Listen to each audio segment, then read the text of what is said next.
झाला तर वाईट आहे का? नाही, उलट चांगला आहे.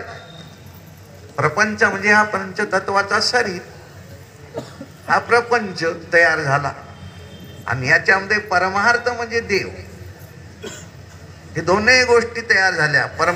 प्रपंच करून परमार्थ केला, तो नर भला रे भला, असं रामदास स्वामीने सांगितलं ना. प्रपंच केला म्हणजे तो मोठा नाही झाला म्हणून सांगून राहिला रामदास स्वामीने. म्हणून देवाची ओळखी करा, कोणी असो देवाची ओळखी करा आणि या नरदेहातून तरुण जा.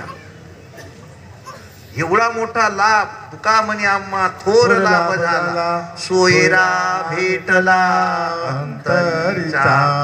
आणि एवढ्या ह्या गोष्टी सांगावासाठी 4 वेद 6 शास्त्र 18 पुराणे लिहून ठेवली सर्व संतांनी.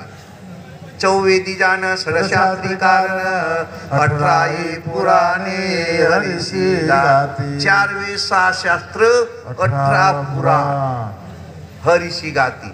पण ज्ञानेश्वरांना किती मोठा अभ्यास केला असेल. 4 वेद 6 शास्त्र 18 पुराणाचा सार म्हणजेच हरी. तिथून हरीच फक्त सांगते म्हणते, हरीच माहिती देते म्हणते. आणि तो हरी तुमच्या जवळ आहे आयता. हरी नांदे देही भावाची खरा, वाया सैरा वैरा धावू नको. ज्ञानदेवा पाठ हरिहा वैकुंठ, भरला घनदाट हरी दिसे.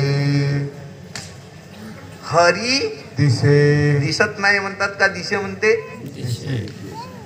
दिसे प्रत्यक्ष हा देव दिसतो लोचनी. प्रत्यक्ष हा देव दिसतो लोचनी, पाहावा शोधुनी कैसा आहे. कारण शब्दाने बोलता येईल तिथपर्यंत आम्हाला बोलता येते, शब्दाच्या पलीकडे बोलता येत नाही. शब्दाने सांगता येते तिथपर्यंत आम्हाला बोलता येईल. कारण हा जो देवाचा विषय आहे हा शब्दाच्या पलीकडचा विषय आहे. असं काही अभंगवाणीमध्ये त्याने लिहून ठेवलं. शब्दाने सांगता देवन ये हाता, शब्दाने सांगता देवन ये हाता, शब्दाची ती कथा वाहू घ्यायची, शब्दाची ती कथा वाहू घ्यायची. पण दाखवल्याशिवाय काही समजणार नाही.